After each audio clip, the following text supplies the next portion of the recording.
اعوذ باللہ من الشیطان الرجیم بسم اللہ الرحمن الرحیم۔ اسلام ان آور لائف یہ ایک اسلامی یوٹیوب چینل ہے جس پہ مفتی سجاد حسین قادری صاحب روزانہ درس قرآن پاک ترجمہ اور تفسیر بیان فرماتے ہیں۔ اس چینل کی ویڈیو کو لائک، چینل کو سبسکرائب اور بیل آئیکن کو پریس کر کے اور ویڈیوز کو دیکھ کے آپ اپنی دنیا اور آخرت کو سنوار سکتے ہیں۔ ومصدقا لما بین یدی من التوراة ولأحل لکم بعد الذی حرم علیکم وجئتکم بآیات من ربکم فاتقوا اللہ واطیعون۔ حضرت سیدنا عیسیٰ علیہ السلام کیونکہ بنی اسرائیل میں آئے تھے، یہودیوں میں آپ تشریف لائے تھے، تو آپ نے یہودیوں کو فرمایا، بنی اسرائیل کو فرمایا کہ بات یہ ہے کہ میں تمہارے پاس اللہ کا نبی بن کے آیا ہوں، اور میرے پاس یہ معجزات بھی ہیں، یہ 4 معجزات کی جو تشریح کل ہوئی تھی کہ آپ نے فرمایا تھا میں مردوں کو زندہ بھی کرتا ہوں، کل کی خبر بھی دیتا ہوں، جو کھا کے آئے ہو وہ بھی بتاتا ہوں، اس کے بعد پرندے کی صورت بنا کے اس کے اندر پھونک مارتا ہوں، وہ زندہ ہو جاتا ہے، بیمار ہوتا ہے تو اس کو شفا بھی دے دیتا ہوں۔ یہ ساری باتیں عیسیٰ علیہ السلام نے فرمائی۔ آگے فرمایا وَمُصَدِّقًا لِمَا بَيْنَ يَدَيَّ مِنَ التَّوْرَاةِ، فرمایا مجھ سے پہلے جو کتاب تورات شریف نازل ہوئی ہے میں اس کی تصدیق کرنے والا بن کے آیا ہوں۔ ٹھیک ہے نا جی؟ ہاں، میں کیوں آیا ہوں، میرے آنے کا مقصد کیا ہے کہ جو تورات پاک پہلے آ چکی ہے فرمایا کہ اس کی تصدیق کرنے کے لیے میں یہاں پہ بن کے آیا ہوں، نبی بن کے آیا ہوں، تاکہ کسی قسم کو کوئی یہ شک نہ رہے کہ کوئی تورات کے معاملے میں شک نہ کر سکے۔ میں اس کی بھی تصدیق کرنے والا ہوں کہ واقعی تورات جو ہے وہ اللہ کی کتاب ہے۔ آگے کیا ارشاد فرمایا وَلِأُحِلَّ لَكُمْ بَعْدَ الَّذِي حُرِّمَ عَلَيْكُمْ، فرمایا کہ میں اس لیے بھی آیا ہوں تاکہ تمہارے لیے وہ چیزیں حلال کروں جو تم پر پہلے حرام کی گئی ہے۔ جو چیزیں تم پر پہلے حرام کر دی گئی تھی کہ تم نے اونٹ کا گوشت نہیں کھانا ہے، فلاں فلاں پرندہ نہیں کھانا ہے، ہفتے والے دن مچھلی نہیں پکڑنی ہے، وغیرہ وغیرہ، جو پابندیاں یہودیوں پر لگائی گئی تھی ان کے بد کرداری کی وجہ سے، ان کے اوپر بطور آزمائش، بطور عذاب جو بھی ان پر لگایا گیا تھا، تو میں ان میں سے بعض چیزیں جو حرام تم پر کی گئی ہے وہ میں تمہارے لیے حلال کرنے کے لیے آیا ہوں۔ اونٹ کا گوشت حرام تھا، پرندے حرام تھے، عیسیٰ علیہ السلام نے فرمایا آج کے بعد تمہارے لیے حلال ہے۔ تو اس سے ایک مسئلہ یہ بھی ثابت ہوا کہ کسی بھی چیز کو حلال اور حرام کرنے کا اختیار یا تو اللہ کے پاس ہے یا اللہ کے رسول کے پاس ہے۔ دنیا کے اندر یہ طاقت، یہ اتھارٹی جو ہے یہ صرف 2 ہستیوں کے پاس ہے، یا صرف اور صرف رب کے پاس ہے یا رب کے نبی کے پاس ہے۔ ہاں، رب چاہے جس چیز کو حلال کر دے وہ حلال ہے، جس چیز کو حرام کر دے وہ حرام ہے۔ اب دیکھیں نا، بکری اور کتے میں فرق کیا ہے؟ وہ بھی جانور ہے، وہ بھی جانور ہے تو جانور، اور قد میں بھی برابر ہے، قد کاٹ میں برابر ہے، شکل و صورت کے اندر بھی کوئی خاص فرق نظر نہیں آتا ہے۔ ٹھیک ہے جی؟ اگر دیکھا جائے تو قد کاٹ کے لحاظ سے، گوشت پوست کے لحاظ سے خون تو ایک جیسا ہی ہے، لیکن وجہ کیا ہے کہ ایک چیز حلال ہو رہی ہے، ایک چیز حرام ہو رہی ہے۔ یعنی بکری ہے اس کو حلال کیا جا رہا ہے، کتے کو حرام کیا جا رہا ہے۔ اسی طریقے سے آپ دوسری چیزوں کو دیکھتے جائیں، گائے ہے وہ حلال ہے، بھینس ہے وہ حلال ہے، شیر حرام ہے، چیتا حرام ہے۔ ٹھیک ہے جی؟ اسی طریقے سے کتنی چیزیں ہیں۔ تو مطلب کیا ہے؟ جس چیز کو اللہ اور اللہ کا رسول حلال قرار دے دے وہ حلال ہو جائے گی، جس کو حرام قرار دے دے وہ حرام ہو جائے گی۔ قرآن مجید کے اندر آیت ہے نا وَلَا يُحَرِّمُونَ مَا حَرَّمَ اللَّهُ وَرَسُولُهُ، فرمایا کہ صرف اور صرف وہی چیزیں حرام ہے جس کو اللہ اور اللہ کا رسول حرام قرار دے دے۔ ٹھیک ہے؟ اور قرآن کی ایک اور آیت ہے، فرمایا يُحِلُّ لَهُمُ الطَّيِّبَاتُ وَيُحَرِّمُ عَلَيْهِمُ الْخَبَائِثَ، فرمایا میرے نبی کو تو ہم نے بھیجا اسی لیے ہے کہ میرا نبی صاف ستھری چیزیں تمہارے لیے حلال کر دے، باقی ساری چیزیں تمہارے لیے حرام کر دے۔ ٹھیک ہے نا؟ آقا علیہ السلام کی یہ حدیث پاک ہے، حضور علیہ السلام نے ارشاد فرمایا انی حرمت المدینہ کما حرم ابراہیم مکہ، یہ بخاری پاک کے اندر حضور نے فرمایا میں تمہارے لیے مدینے کو ایسے حرم بنا رہا ہوں جیسے میرے باپ ابراہیم علیہ السلام نے مکے کو حرم بنایا ہے۔ اب دیکھیں، سونا حلال تھا، آقا علیہ السلام نے مردوں کے لیے حرام قرار دے دیا۔ جب مردوں کے لیے حرام قرار دیا تو ایک صحابی رسول بیٹھے ہوئے ہیں، بعد میں مسجد کے اندر بیٹھے ہوئے تھے، اور ان کے دل میں خواہش پیدا ہوئی کہ حضور علیہ السلام کے پاس سونے کی انگوٹھی پڑی تھی، ان کے دل میں خواہش ہوئی کاش کہ حضور یہ مجھے عطا فرما دے۔ آقا علیہ الصلوۃ والسلام نے بلا کے فرمایا یہ اٹھا لے، جا کے پہن لے، تیرے لیے حلال ہے۔ اچھا وہ جب پہن کے آئے نا بازار کے اندر تو جناب عمر نے دیکھ لیا، کہا تجھے نہیں پتا کہ رسول اللہ نے سونا حرام قرار دیا مردوں پر؟ ماں جی رسول اللہ نے ہی حرام قرار دیا اور میرے لیے رسول اللہ نے ہی حلال فرمایا ہے۔ جس ہستی نے میرے حرام کیا اسی ہستی نے میرے لیے حلال بھی کر دیا ہے۔ حضرت سراقہ بن مالک جو ہجرت کی رات پیچھے آئے تھے، فاروق اعظم نے ان کو سونے کے جو کنگر پہنائے تھے وہ حضور کے حکم پر ہی پہنائے گئے تھے۔ سمجھ آئی کہ نہیں آئی ہے؟ تو اس طریقے سے کتنی ایسی چیزیں ہیں جس کو چاہے نبی حلال قرار دے دے، جس کو چاہے نبی حرام قرار دے دے، ٹھیک ہے نا جی؟ تو یہ نبی کا اختیار ہے۔ اب جنت ہے، آپ دیکھ لیں، جنت مالک تو رب ہے، خالق بھی رب ہے، لیکن اس خالق نے اپنے محبوب کو اختیار کتنا بڑا عطا فرمایا ہے، جس کو چاہے پیسے سے عطا فرما دے، جسے چاہے ویسے عطا فرما دے۔ عثمان غنی نے پیسے سے جنت نہیں خریدی، ٹھیک ہے نا جی؟ ایک شخص یاد دیکھے، حضرت عکاشہ یہ صحابی رسول ہے، ٹھیک ہے نا جی؟ جنگ کے میدان کے اندر آقا علیہ الصلوۃ والسلام نے ان کو چھڑی پکڑا دی تھی، فرمایا اسی کے ساتھ جنگ کر، یہ تیرے لیے تلوار بن جائے گی۔ یہ حضور کا اختیار ہے، ٹھیک ہے نا جی؟ اور ایک اور صحابی ہے، وہ اپنی آنکھ اٹھا کے لے آیا، تیر لگا آنکھ ہی باہر نکل آئی، عرض کی یا رسول اللہ اس آنکھ، یہ آنکھ نکل آئی ہے، حضور نے فرمایا صبر کر، اللہ تعالیٰ جنت عطا فرمائے گا، ٹھیک ہے جی؟ عرض کی حضور صبر کر رہے ہیں، اللہ تعالیٰ جنت عطا فرما ہی دے گا، جنت کے لیے آپ دعا فرما دیں اور آنکھ بھی ساتھ ٹھیک فرما دے۔ تو حضور کے یہ کتنے سارے اختیارات ہیں، ٹھیک ہے جی؟ آقا علیہ السلام نے ارشاد فرمایا کہ سال کا بکری کا بچہ ہو تو پھر جا کے اس کی قربانی جائز ہے۔ بکری کے قربانی کے لیے کتنا عمر چاہیے؟ سال۔ ایک صحابی رسول کھڑے ہو کہتے یا رسول اللہ میرے پاس 6 ماہ کا ہے، حضور نے فرمایا تیرے لیے حلال ہے، جا کے کر لے۔ حرام چیز کو حلال اور حلال چیز کو حرام، ٹھیک ہے نا؟ حضرت سالم ایک صحابی رسول ہے، ٹھیک ہے؟ ان کی عمر 18 سال ہو گئی تھی اور ان کو پالا گیا تھا، یعنی کسی گھر میں یہ پلے تھے۔ تو جس صحابیہ کے گھر کے اندر یہ پلے نا، تو ان صحابیہ نے آ کے عرض کی یا رسول اللہ سالم کو پالا تو میں نے ہے، لیکن اب 18 سال کا ہو چکا ہے، جوان ہو چکا ہے، تو گھر کے اندر آنا جانا تو ویسے لگا رہتا ہے کیونکہ میرے گھر میں تو پلا ہے، کیا کریں؟ آقا علیہ السلام نے ارشاد فرمایا اسے اپنا دودھ پلا دو، یہ تمہارے لیے حلال ہو جائے گا، یعنی یہ تمہارا بیٹا ہی بن جائے گا۔ حالانکہ رضاعت کی جو مدت ہے وہ 2 سال ہے۔ بات سمجھے؟ یہ نبی کا اختیار ہے۔ ایک شخص کھڑا ہو کے کہتا ہے یا رسول اللہ میں کلمہ پڑھنے کے لیے تیار ہوں پر میں 5 نمازیں نہیں پڑھ سکتا، میں صرف 2 ہی پڑھوں گا۔ حضور نے فرمایا تو 2 پڑھ، تیرے لیے حلال ہے۔ کتنی باتیں، لسٹ ہے پوری، اب گنتے جائے حیران ہو جائے، سمجھ آئی نا؟ تو اس لیے یہ نبی کا اختیار ہوتا ہے، ہر کسی چیز کو حلال قرار دینا یا کسی چیز کو حرام قرار دینا۔ وجہ کیا ہے؟ قد جاءکم برہان من ربکم، نبی رب کی دلیل ہوتا ہے۔ کیا ہوتا ہے؟ دلیل۔ خدا کا جو وجود ہم مانتے ہیں وہ نبی کے سر پر ہی ہوتا ہے سارا کچھ، کیوں اگر نبی کی ذات ہی مشکوک پڑ جائے تو خدا کی ذات تو خود بخود مشکوک ہو جائے گی۔ بات سمجھے کہ نہیں آئی ہے؟ آقا علیہ الصلوۃ والسلام سے جب پوچھا گیا نا، حضور نے فرمایا کہ بھائی خدا ایک ہے، تو لوگوں نے کہا انہوں نے کہا جناب دلیل، فقط لبثت فیکم عمرا من قبلہ، تمہارے سامنے میں کھڑا ہوں، میں خدا کی دلیل ہوں۔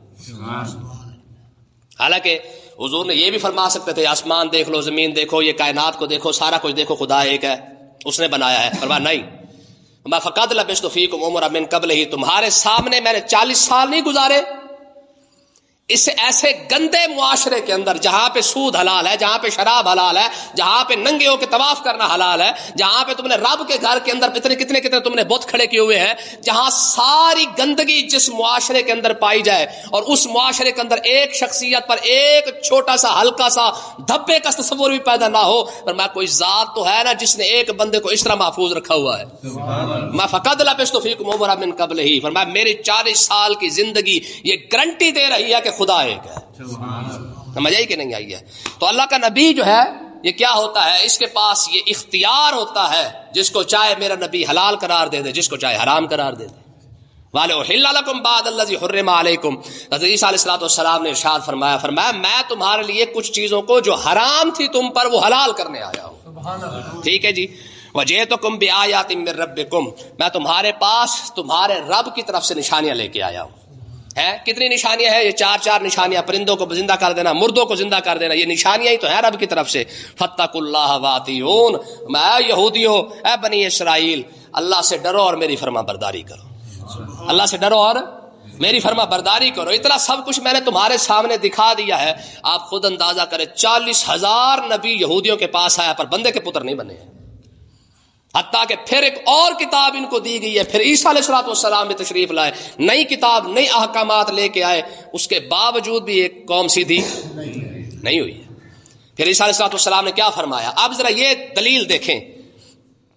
جن لوگوں نے عیسیٰ علیہ الصلوۃ والسلام کو خدا بنایا تھا، خدا مانا تھا، اب خود عیسیٰ علیہ الصلوۃ والسلام کیا فرما رہے ہیں؟ ما ان اللہ ربی و ربکم، خبردار مردے زندہ کرتے ہوئے دیکھ کر پاگل نہ ہو جانا، اے یہ نہ سمجھنا کہ میں خدا ہوں. ان اللہ ربی، بے شک میرا رب جو ہے وہ اللہ ہی ہے. ہاں، یہ میرے رب نے مجھے طاقت اور پاور دی ہے کہ میں مردہ زندہ کر دیتا ہوں. یہ میرے رب نے طاقت دی ہے کہ میں چاہوں تو پرندہ بنا کے اس کو پھونک مارتا ہوں، پرندہ جو ہے اڑنا شروع ہو جاتا ہے. یہ سارے کی ساری طاقت اور اختیار میرے رب نے مجھے دیا ہے. میرے طاقت کو دیکھ کر گمراہ نہ ہو جانا. اچھا، کمال کی بات ہے، عیسیٰ علیہ الصلوۃ والسلام کے پاس 4 معجزات ہیں اور آقا علیہ الصلوۃ والسلام، علماء فرماتے ہر نبی معجزے لے کے آئے ہیں، حضور خود معجزہ بن کے آئے. یعنی حضور سر مبارک سے لے کر آپ کے بال مبارک سے لے کر آپ کے پاؤں کے تلوے مبارک تک حضور سراپا معجزہ ہے. یعنی حضور کا وجود ہی معجزہ ہے. یہ کیسے ہو سکتا ہے کہ ایک شخصیت سورج کے سامنے کھڑی ہو جائے، پیچھے سایہ نظر نہ آئے؟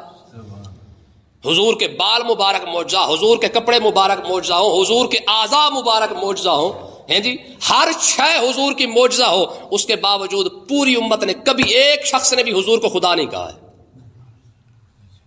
1400 سال ہو گئے ہیں، آج تک اس امت نے کسی ایک شخص نے بھی نہیں کہا کہ حضور خدا ہے. کہا کبھی؟ عیسیٰ علیہ الصلوۃ والسلام کی امت صرف 200 سال چلی ہے، بعد میں گمراہ ہو گئی ہے.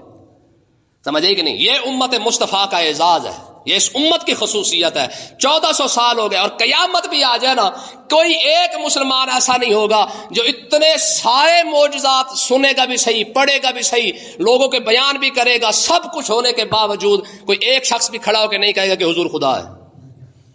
حالانکہ مردے تو حضور نے بھی زندہ کیے ہیں، مردے حضور نے بھی زندہ کیے ہیں. بلکہ مزیداری کی بات یہ کہ حضور نے ان مردوں کو زندہ کیا جن کے اندر جان ہی کوئی نہیں ہے. عیسیٰ علیہ السلام نے ان مردوں کو زندہ کیا جن کے اندر جان ہے، اور آقا علیہ السلام نے ان مردوں کو زندہ کیا جن کے اندر جان ہی کوئی نہیں ہے.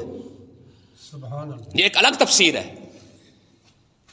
کیا خیال ہے بھئی؟ 4 مردوں کو عیسیٰ علیہ السلام نے زندہ کیا تھا، پہلے جان موجود تھی.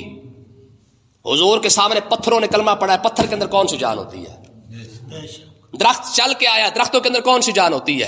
آقا علیہ السلام نے پہاڑ کو دیکھے فرمایا ھذا جبل احد یحبنا ونحبہ، یہ پہاڑ مجھ سے محبت کرتا ہے، میں اس سے محبت کرتا ہوں. پہاڑ میں کون سی جان ہوتی ہے؟ تو مطلب یہ ہے کہ عیسیٰ علیہ الصلوۃ والسلام نے ان مردوں کو زندہ کیا ہے جن کے اندر جان موجود تھی، اور آقا علیہ السلام نے ان مردوں کو زندہ کیا ہے جن کے اندر جان ہی موجود نہیں ہے. سمجھ آئی نا؟ امام بصیری رحمۃ اللہ علیہ فرماتے ہیں کہ حضور کی ذات کو چھوڑے، اگر حضور کا نام پاک، آقا علیہ الصلوۃ والسلام کا نام نامی اگر آپ کسی سوکھی لکڑی پر بھی لکھ دینا، رب اسے بھی ہرا بھرا کر دے گا. یعنی رب اسے ہی زندہ کر دے گا. سمجھ آئی کہ نہیں آئی ہے؟ تو اللہ تبارک و تعالیٰ نے ارشاد فرمایا کہ عیسیٰ علیہ الصلوۃ والسلام نے ارشاد فرمایا میرے سارے معجزات دیکھ کر گمراہ نہ ہو جانا. ان اللہ ربی، میرا رب اللہ ہے، وربکم، تمہارا رب بھی اللہ ہے. فرمایا یہ عیسیٰ علیہ السلام کا خطبہ ہے. یہ کیا ہے؟ یہ خطبہ ہے ان کا. میرا رب بھی اللہ ہے، تمہارا رب بھی اللہ ہے، فاعبدوہ، اس کی عبادت کرو. ہاں، میری عبادت کرنے کی ضرورت نہیں ہے، مجھے نہ خدا مان لینا، میں تمہیں بتا کے جا رہا ہوں جیسے رب کی میں عبادت کرتا ہوں تم بھی اسی کی عبادت کرو. ھذا صراط مستقیم، یہی سیدھا راستہ ہے. سیدھا راستہ کیا ہے؟ یہی سیدھا راستہ ہے. مجھے خدا نہیں بنانا ہے، اسے خدا ماننا ہے. آگے دیکھیں جی، فلما احس عیسیٰ منہم الکفر، جب عیسیٰ علیہ الصلوۃ والسلام نے دیکھا یہودیوں کے اندر کفر کو محسوس کیا، پایا اور محسوس کر لیا کہ یہ سیدھے ہونے والے نہیں ہیں. یہودی اور سیدھا ہو جائے ہیں؟ یہودی تو سیدھا نہیں ہو سکتا نا، اس کی تو طبیعت کے اندر ہی گند ہے نا، اس کی طبیعت کے اندر گند ہے، یہ کبھی سیدھا نہیں ہوگا. دنیا کی لعنتی ترین قوم، ٹھیک ہے نا؟ قرآن مجید کا فیصلہ ضربت علیہم الذلۃ والمسکنہ، ہم نے لعنت ان پر مسلط کر دی ہے. تو عیسیٰ علیہ الصلوۃ والسلام نے جب کفر کو محسوس کیا، دیکھا کہ یہ کفر سے واپس آنے والے نہیں ہیں، تو عیسیٰ علیہ الصلوۃ والسلام نے کھڑے ہو کے خطبہ ارشاد فرمایا قال من انصاری اللہ، میں ہے کوئی جو اللہ کے دین کی مدد کرنے کے لیے میرا ساتھ دے. کوئی ہے کوئی ایسا بندہ جو میرا ساتھ دے، رب کا دین ہم کھڑا کر سکے؟ تو حدیث پاک کے اندر آتا ہے، روایات مختلف ہے، ایک روایت کے اندر آتا ہے کہ 12 بندے کھڑے ہوئے، اور ایک روایت کے اندر آتا ہے کہ 21 بندے کھڑے ہوئے. کتنے؟ 21. 12 یا 21 بندے. ٹھیک ہے نا جی. باقی سب نے کہا جی ہمارے پاس ٹائم کوئی نہیں ہے. ٹھیک ہے نا جی. تو 12 اور 21 بندے. اور ایک خطبے کے اندر تو آتا ہے کہ عیسیٰ علیہ السلام نے ارشاد فرمایا کہ میں دنیا کے اندر لڑانے کے لیے آیا ہوں، ہے کوئی میرا ساتھ دینے والا؟ اب اس بات کو کون سمجھے؟ یہ خطبہ ہے عیسیٰ علیہ السلام کا، فرمایا میں لڑانے کے لیے آیا ہوں، کون میرا ساتھ دے گا؟ 12 بندے کھڑے ہو گئے. انہوں نے کہا جناب حضور ہم آپ کا ساتھ دیں گے. ایک بندہ بھی عقل مند نہیں تھا، کالج کا پڑھا ہوا نہیں تھا نا، سارے سادے لوگ تھے. کالج یونیورسٹی کا پڑھا ہوتا تو کہتا ہے جی یہ کون سی بات ہو گئی جی، آپ لڑانے کی باتیں کر رہے ہیں. انہوں نے کہا جناب آپ لڑانے آئے ہیں، ہم آپ کے ساتھ مل کے لڑنے کے لیے تیار ہیں. آپ نے فرمایا ٹھیک ہے. پھر گلی گلی کے اندر پھر جاؤ، ہر گلی کے اندر کوچے کے اندر کھڑے ہو کے ایک ہی صدا لگاؤ، لا الہ الا اللہ عیسیٰ روح اللہ. بس تمہارا کام یہی ہے، ہر گلی کے اندر جاؤ اور ایک ہی صدا لگاتے جاؤ، لا الہ الا اللہ عیسیٰ روح اللہ. جہاں جہاں سے وہ گزرتے گئے، ہر گھر کے اندر جس کے کان میں آواز جاتی، ہر گھر کے اندر کوئی نہ کوئی کلمہ پڑھتا گیا. اب ظاہر ہے ایک گھر کے اندر 5 بندے رہتے اور ان میں سے ایک کلمہ پڑھ لے، لڑائی تو شروع ہو گئی. ہماری کہتے ہیں نہیں ہم کسی سے لڑتے نہیں، ہم تو شریف لوگ ہیں. ٹھیک ہے نا جی.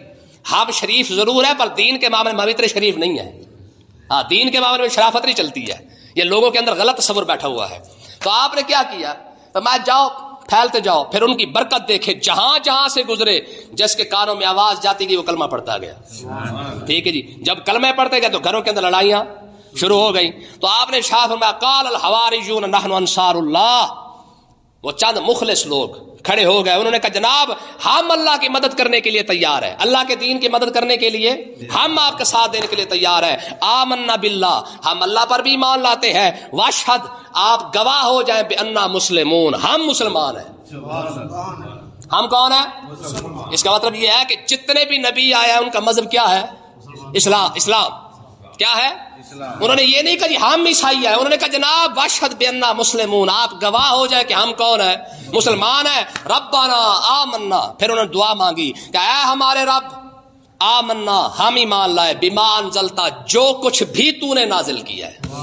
ہاں جو کچھ بھی تو نے عیسیٰ علیہ السلام پر نازل کیا ہم سب پر کیا کرتے ہیں؟ ایمان لائے. واتبعنا الرسول، ہم نے تیرے رسول کی اتباع کی ہے. فاکتبنا مع الشاہدین، اے پروردگار ہمیں گواہی دینے والوں میں لکھ لے کہ ہم تیرے عیسیٰ کی گواہی دے رہے ہیں. ہم تیرے عیسیٰ کی گواہی دے رہے ہیں، ہمیں لکھ لے. ٹھیک ہے. اور میرے عیسیٰ آپ بھی گواہ ہو جائے. واشہد بأننا مسلمون، عیسیٰ علیہ السلام آپ بھی گواہ رہے کہ ہم مسلمان ہیں. تو یہ 12 بندوں کا فیض تھا کہ 200 سال تک جو ہے وہ جناب عیسیٰ علیہ السلام کی شریعت عیسوی جو ہے وہ چلتی رہی، اور حق اور سچ والے مسلمان رہے. سچ پکے ٹھکے مسلمان تھے، وہ مومن بندے تھے، موحد تھے، مسلمان تھے. تو اس کا مطلب یہ ہے کہ جتنے بھی نبی آئے ہیں ان کی وہ امت جو ان پر ایمان لائی وہ ساری کی ساری کیا ہے؟ مسلمان. کیا ہے؟ مسلمان ہے. کیونکہ آدم علیہ السلام سے لے کر آقا علیہ السلام تک جب ہے اسلام تو جتنے بھی نبی آئے ہیں ان کی جو امتیں جنہوں نے کلمہ پڑھا، اپنے نبی کو مانا، ان کی شریعت کو مانا، وہ سارے کے سارے کیا ہے؟ مسلمان ہیں. تو اس کا مطلب یہ ہے کہ باقی رہا مسئلہ عیسائیت کا، تو عیسیٰ علیہ السلام کے 200 سال بعد جا کے وہ کیا ہوئے ہیں؟ گمراہ ہوئے ہیں. لیکن مزیداری کی بات یہ ہے کہ وہ اپنے آپ کو عیسائی کہلواتے تھے. واحد وہ 200 سال والے یا مسلمان کہلوائے ہیں یا 1450 سال گزر چکا ہے، الحمدللہ آج تک حضور کے ماننے والے بھی مسلمان ہی کہلائے جا رہے ہیں. اللہ تعالیٰ سمجھنے کی توفیق عطا فرمائے.